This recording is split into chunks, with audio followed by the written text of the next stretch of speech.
This is Macro Analytics, delivering frank conversations on global macroeconomics and market analysis, outside the mainstream, featuring discussions and debates between Gordon T. Long, publisher and editor of GordonTLong.com, and his guests.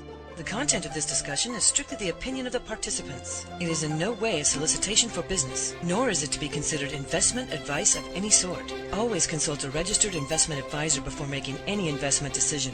These discussions are extremely hard-hitting and terribly frank, and parental discretion is advised. Now, on to the show. Thank you for joining us. I'm Gord Long. I have Mish Shedlock of Sitka Pacific Capital and MishTalk.com with us again today. Welcome back, Mish. A pleasure to be back on the show, Gordon. How quickly the month goes, and by the way, I'm looking at that tree outside. There's no snow on it. Looks like spring is in Chicago.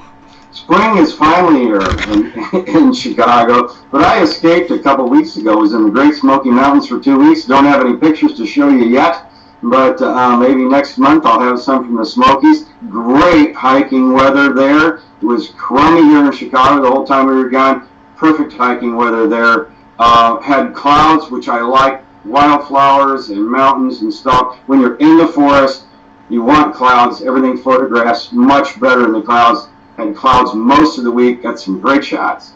So when are you going to have your photographic website up? I mentioned that right further on the air. I expect to have, these things always get delayed, but I've got a start of a blog here right now, and I'm not sure whether I'm going to call it Mish's Travels or Mish Picks, one of those two. Hoping to have it up next month, but within the next 2 months. Mish, let's just jump right in because we got a lot to talk about here, and maybe 15-20 minutes before we went on, you put up a post on William Dudley's presentation that he made about the data-dependent Fed and what the data is telling him. And I'm a little skeptical. I'm drawing different conclusions looking through these charts, and clearly you did too. Do you want to kind of take us through them of what they're telling you? Because this is all what is going to be centric to the whether we get a Fed increase in rates. These charts are actually from the New York Fed's own report. Mm-hmm. And right before they presented the report, Dudley, he's the New York Fed president, William Dudley, he gave a speech and he wanted to remind everybody that Fed hikes are data dependent. And he emphasized that. And so let's take a look at the data. So let's take him at his word. So let's look at these are the charts actually in the order that they were in the presentation, and I looked at 10 of them. Okay. So I'm not cherry picking reports that look bad, but he started off the presentation with GDP, and then there's a line that shows that GDP is running below potential, and in bold it says real GDP growth was weak in Q1. And the gap between real GDP and the current Congressional Budget Office potential GDP is over 2% in the first quarter. So in his next slide, he talks about the slowdown in labor market improvement. And the labor market is actually one of the things that's been holding up here. But there's been a slowdown in the improvement in that on a number of scores. Unemployment was unchanged. But the labor force, the labor participation rate, fell in April after rising. So people are apparently getting up here, stopping to look for jobs again. The next slide is up here in the Northeast. Mish, the jobs that are available, and there are jobs. They're all down at minimum wage. You cannot live on them. The only hiring is these kind of jobs. But any professional job that'll support a family, they don't exist. And layoffs are continuing to happen. They're quiet.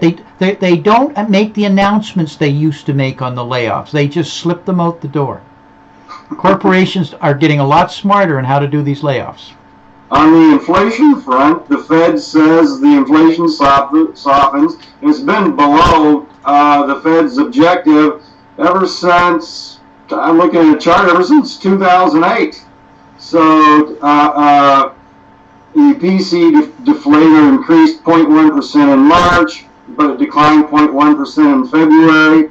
The on a 12-month basis, the increase in total PCE is slowed to 0.8%.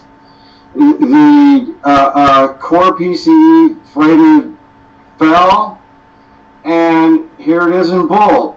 Goods prices continue to fall, consistent with their behavior since 2013. And this is a Fed that's supposedly data dependent. GDP growth, and another slide on GDP. The anecdotes in red are mine, but only once in the last 6 quarters was GDP above 2%. And the trend, 3.9%, 2%, 1.4%, 0.5% in the last 4 quarters. Getting worse every month, and this is despite, and Dudley didn't talk about this, they made a change in the 4th quarter because the BEA said, you know what, 1st quarter tends to be weak, so we're going to tweak this so that 2nd and 3rd quarters are a little bit weaker, and 1st and 4th are stronger because our seasonal adjustments are wrong. So in spite of tweaking their seasonal adjustments to improve 1st and 4th quarters, we got 0.5% and 1.4%. So in theory, if they really did tweak this as they said, they're going to be taken away from 2nd and 3rd quarters here, Gordon. So it's indisputable that the trend is seriously down. This is like a boxer stepping into the punch, isn't it, if we're going to increase rates? It seems that way to me. Have you ever seen got this hope of the second half pickup. That's all I can figure out. And they got hope in manufacturing too. But so on the next slide, we got manufacturing and ISM. And what did they say? They say the production data suggests that manufacturing may be stabilizing. Now, I emphasize may, they didn't. But we've today and yesterday, this week, so these slides were produced probably before the latest reports. The Empire State Manufacturing Index improved 2 months in a row, took that back this month. The Philly Fed bounced in March, manufacturing region, bounced in March, was down again in April, down again today. So at best, manufacturing here is flatlining along the bottom. Consumer spending is flat, even though income was robust. And this is another place the economists got everything wrong. They thought consumers, all along, they kept overestimating how much consumers were going to spend. They thought their consumers were going to spend when gasoline prices dip. Well, guess what? Gasoline prices are now going back up. Consumers never did spend that. Well, actually, perhaps they did. I think they spent it on rent, and I think they spent it on healthcare costs. Not exactly where the Fed wants them to spend. Not exactly things that are going to stimulate the economy, say like housing. Now, retail sales, this next chart was kind of interesting because they talked about the PCE control retail sales. And I've not heard this term before, but what they do is they exclude gasoline. Okay, we've seen them exclude food and gasoline before, but this also excluded auto sales, which have been slumping. And it excludes expenditures on motor vehicles and building materials. What? I'm not sure what's in this because I haven't looked at this before. But on this basis, consumer spending was up, about 4%.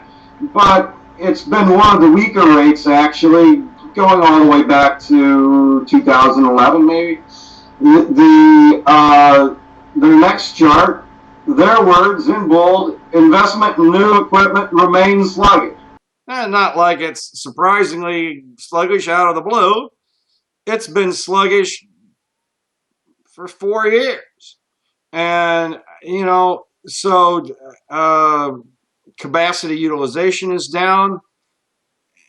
And the next slide shows investment in non-residential structures is still falling.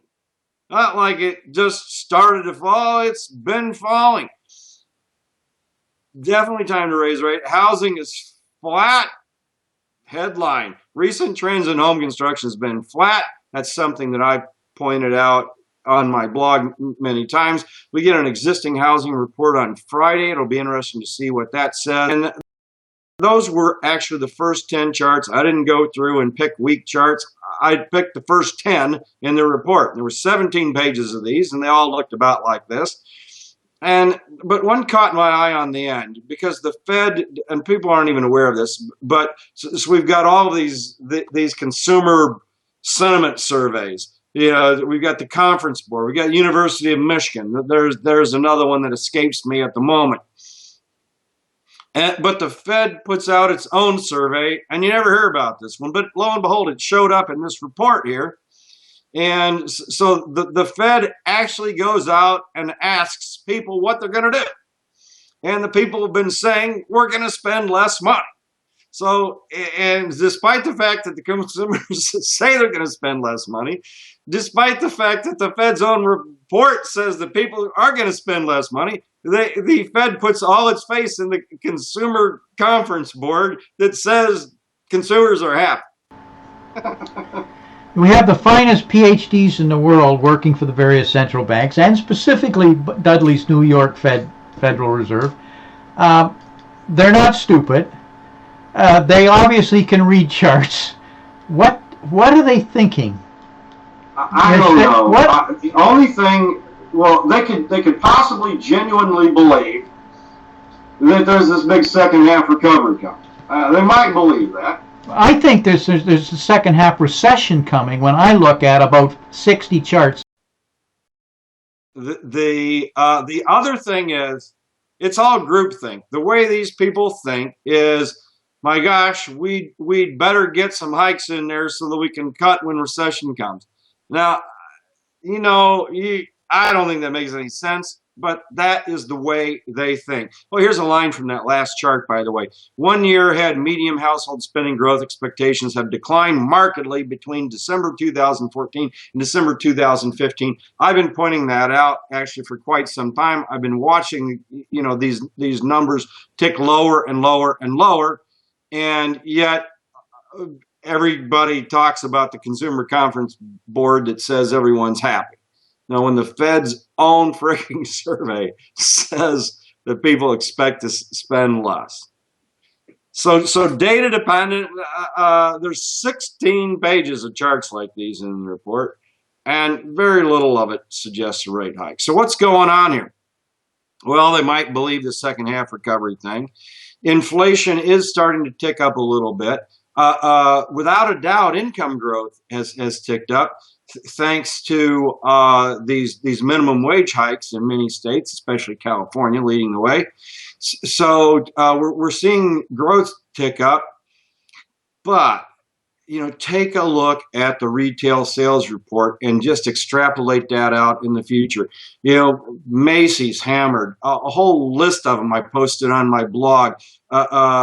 Walmart, Macy's, Nordstrom, all getting hammered, all reporting weaker than expected profit, weaker than expected sales. Now, online sales are taking away a little bit of that, but online sales are about 6.7%, if I recall the figure correctly, of these department store sales. So I don't think 6.7% is swinging the other 93% to the downside. I don't buy that.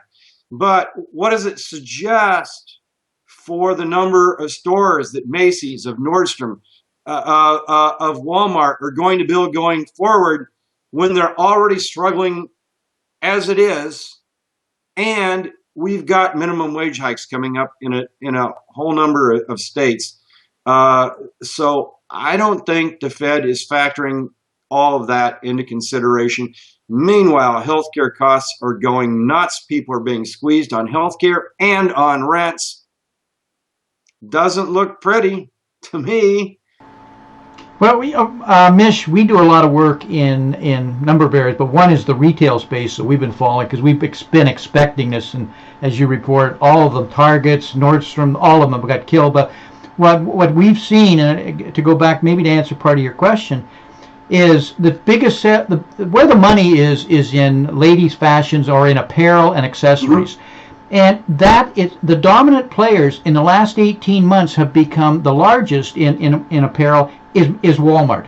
The third largest is actually Target's. So they've moved all of that traffic that was going to the malls to these other stores, less expensive stores. That's been happening. That's why they're that high, and the others have been falling. That's old news.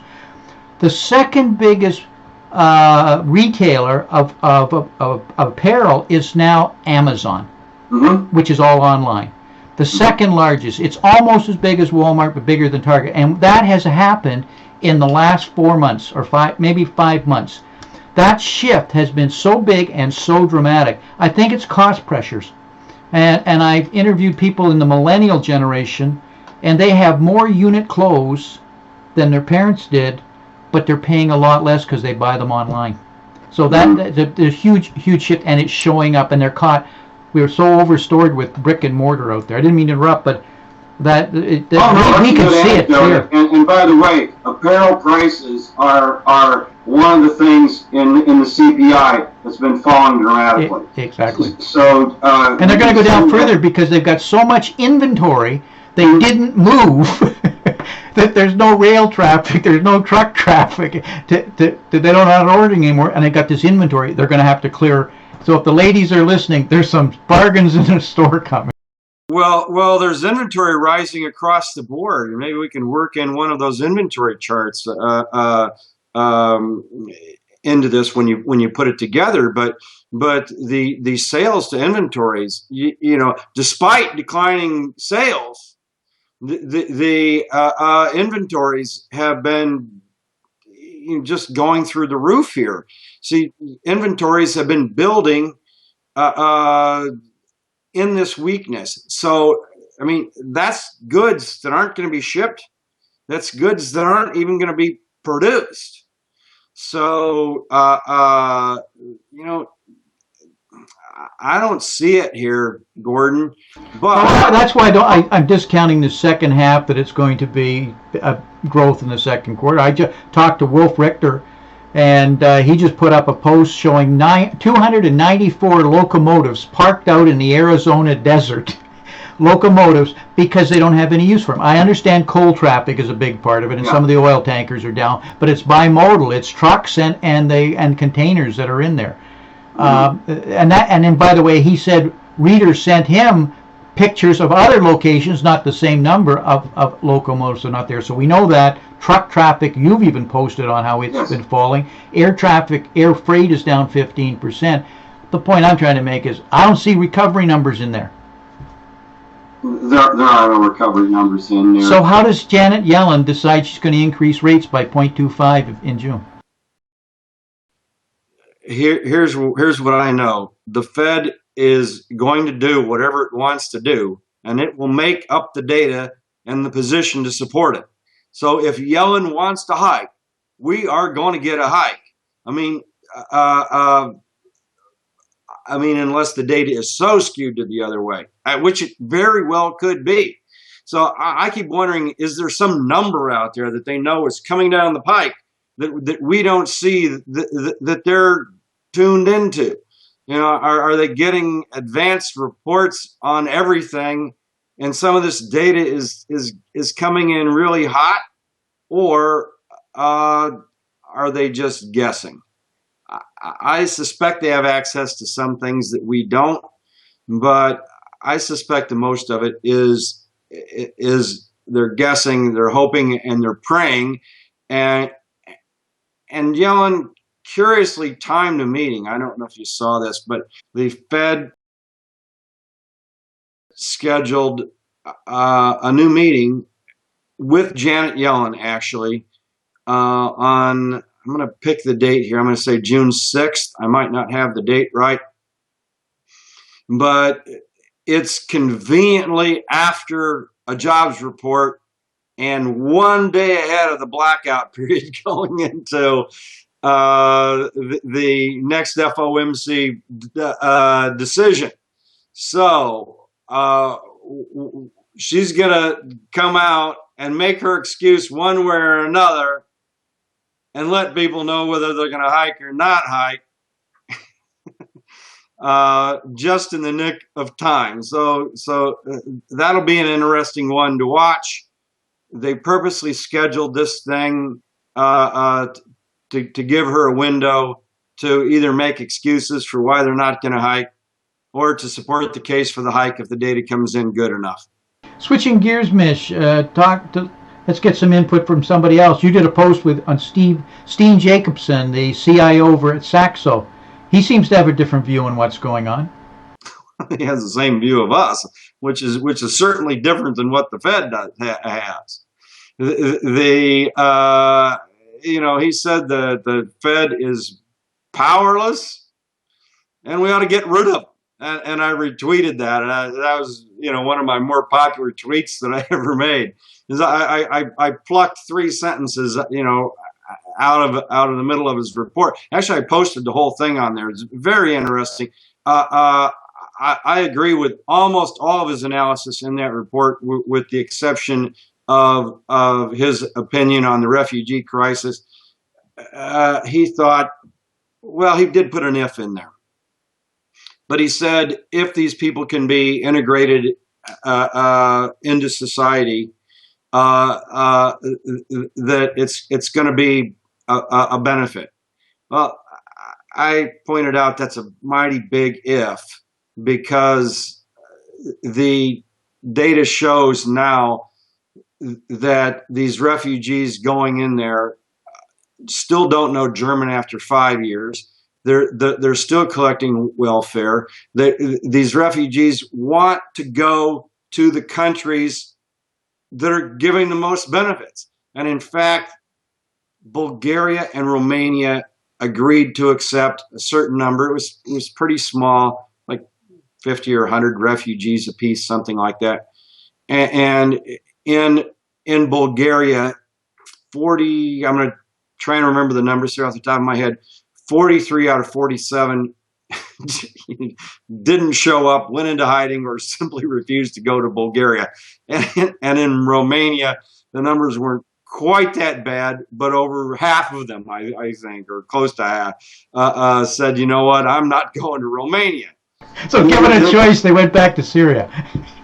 Well, they elected to go into hiding in Greece somewhere. That's what happened.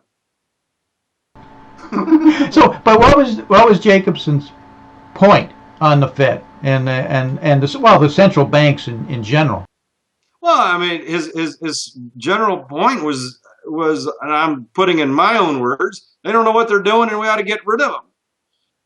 Certainly, they're serial bubble blowers. They've blown bubble after bubble after bubble, each with a higher amplitude and a lower crash.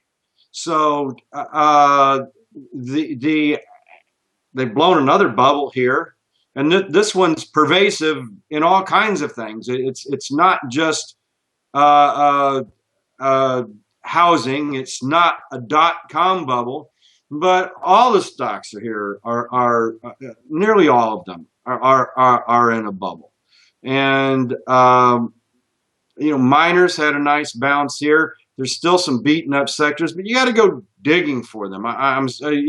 Gold is still it hit a 1900 in 2012, and it's flirting right around 1250 now. After they smacked it yesterday, it had been right around 1300, so it's well off its highs. I still think there's some bargains there in that sector, but there's very few of them. So I think the smart advice is to just sit the stock market out and wait for some better returns and better opportunities.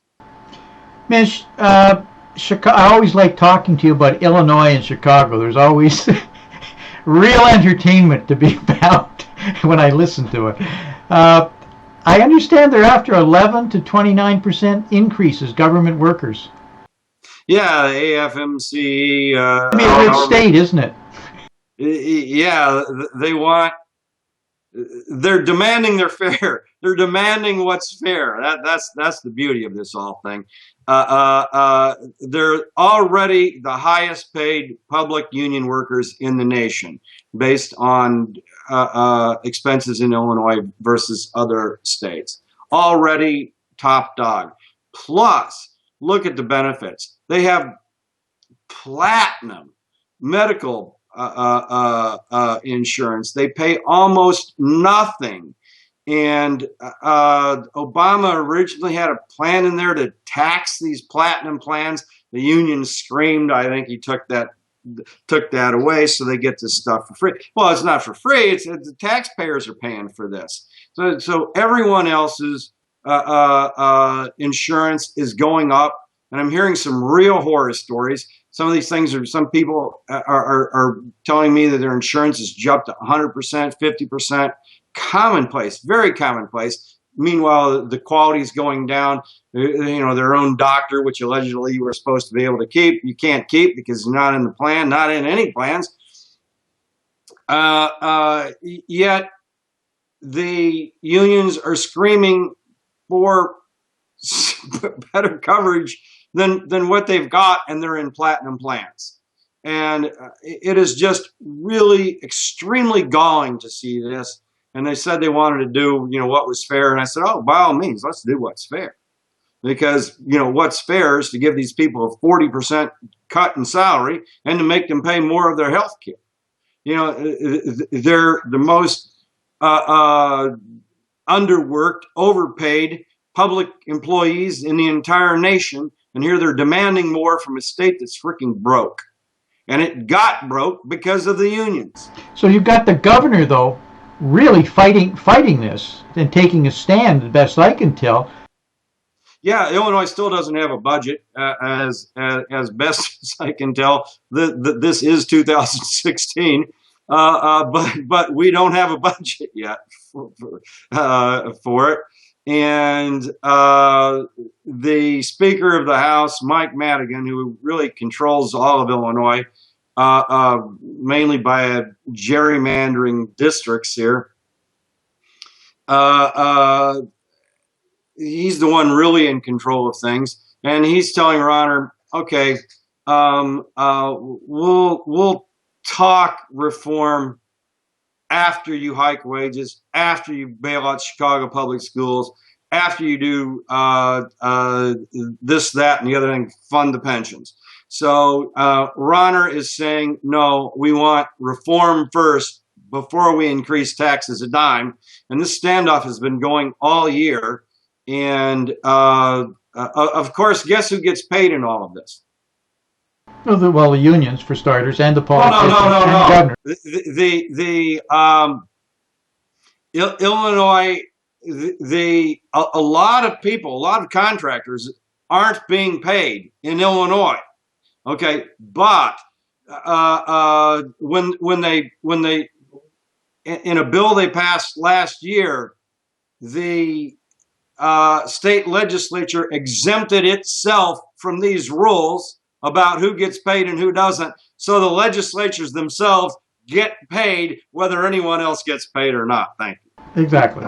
But where I was going earlier was this conflict they've got in resolving these increases and these extra benefits. It has to go to an arbitration committee, but there's going to where the union is arguing they don't even want elected officials on that arbitration committee, and I think the governor. Well, that's the proposal, actually, to put it in the hands of this is what Madigan wants. To put this arbitration in the hands of arbiters that they get to handpick who are going to agree with whatever they want to do. So we're not quite there yet, but that's where they want to go. They're trying to. I think they've passed a law, passed a bill that Ronner's most assuredly going to veto, taking power away, and putting it in the hands of this arbitrary panel.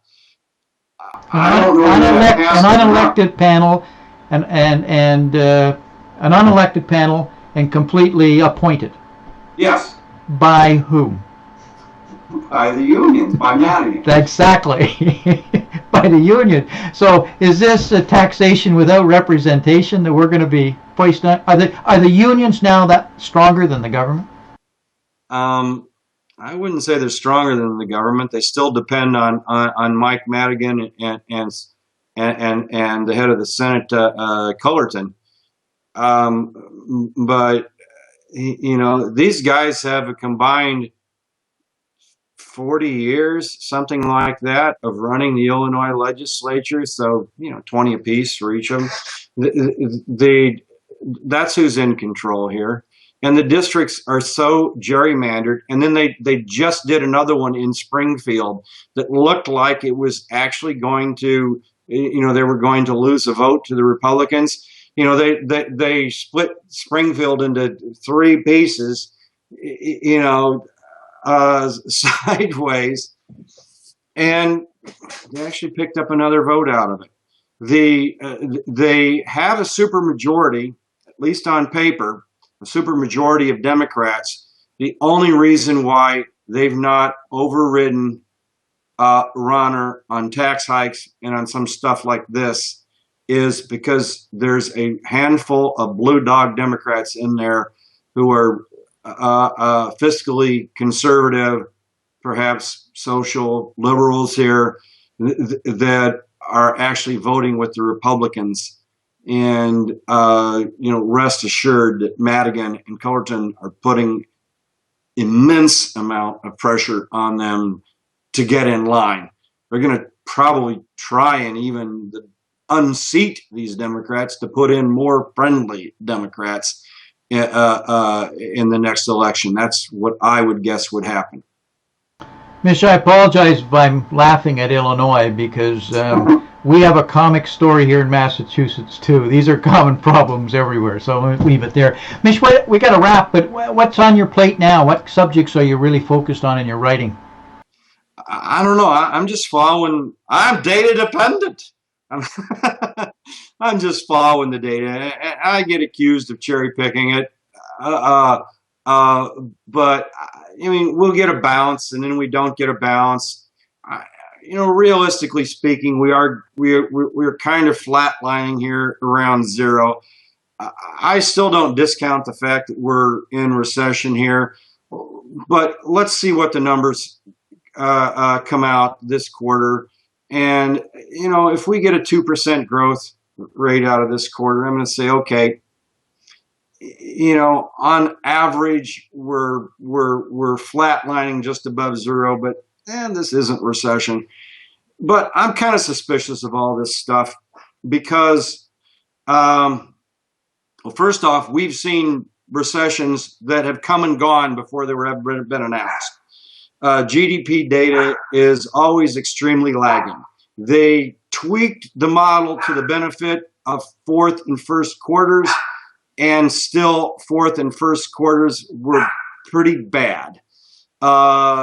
So, we'll see.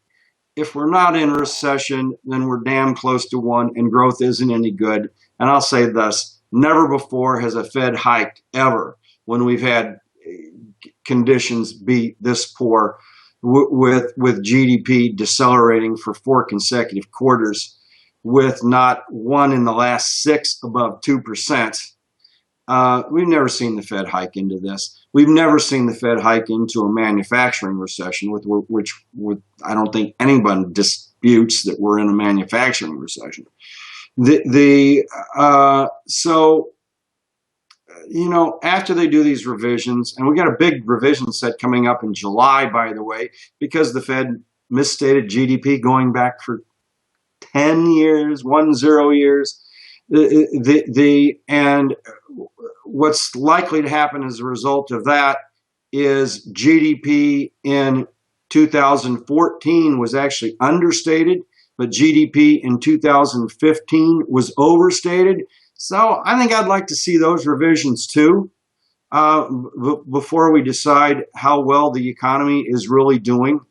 So there's and when the recession does hit, you always see this slew of backward revisions that somehow the BEA, the BLS, all these agencies figured out, hey, guess what? Surprise, surprise, things were worse than we reported. So there's still a chance of that. So I'm not giving up in my recession call here until we see the data, until we see the revisions, until we see some estimates here for the second quarter. When I look around the world, global trade is slowing at a phenomenal rate. And that wave coming around the world is washing ashore in America. So in a very fragile state, let's at least agree the U.S. is economy is in a fragile state right now. Absolutely. Then we're exposed to a shock that can come from any number of sources, because this slowdown that I'm seeing, Mish, I don't know if you're seeing it too, globally, is comparable to 2007, 2008. The rate, I'm talking about Baltic dry shipping rates, etc. We talked earlier. This is almost a little frightening. I'm not trying to be doom and gloom. I'm just trying to say, if it's bad in America, you should see what's going on around the world. One of the things that's different this time, and the reason why we had that huge stock market crash in 2000, and this would be my warning to everyone that thinks a crash is coming. A crash might not necessarily come. In between 2007 and 2000 and the bottom March 2009, companies had borrowed and borrowed and borrowed and borrowed debt, and it was all coming up due, and these places were priced, and the bond market was such that these companies could not get financing. So there are a lot of viable companies in there that should have gone out of business that were saved, or unviable companies, but there were a lot of viable ones in there that were at risk of going out of business because they couldn't get funding. Now, with what the Fed has done and with what central bankers have done globally, is the funding is there. So unless we see another credit crunch coming, I don't think we're going to see a crash, at least in the same way that we saw one in between 2007 and 2009. So there's a fair number of people out there predicting a crash. Now, we might have a crash. Certainly, stocks are priced at such a level where they certainly should do a massive correction, but that correction can be 40% over 7 years, not 40% in 1 year, like some people seem to think is coming. So I would caution people that there might not be a crash. We might do a slow bleed. Say we go down 8% this year, 7% next year, rally 5% the year after that. You only go down another 12% and another 13%, and then rally 5%. All of a sudden, 7 years from now, Gordon, investors wake up and look at their portfolio. There was nothing remotely like a crash, just a whole series of 5 to 15% declines interspersed with a few weaker rallies that goes on for 10 years. And all of a sudden, at the end of a 7 or 10 year period, people look and, my God, my stock portfolio is only 40% of is only 60 or 50% of where it was. That's the kind of thing I expect. Japan went through that for 2 decades. I don't think the U.S. will go through it for 2 decades, but certainly why couldn't we go through that for 7 years? It's never the same, and it's always going to be different. So it's not going to look like 2000 or 2007 in the adjustment. It may very well be exactly as you're describing, Mish. And especially when everybody's talking about a crash that's coming, it seems to be almost universal. So you have to be a contrarian. We have to wrap. Any last comments you want to make, Mish, and how can they follow your work? That's it. Follow me at mishtalk.com. You probably do a Google search for Mish, M-I-S-H. That might point you to my old blog. So look for Mish Talk if a number of sites come up. Talk to you again next month. We'll catch you in a month, Gordon. Bye. This has been Gordon T. Long, editor and publisher of GordonTLong.com. New recordings are posted regularly and can be found at GordonTLong.com. New show notifications are available through RSS feed, iTunes, and other social networking venues at GordonTLong.com.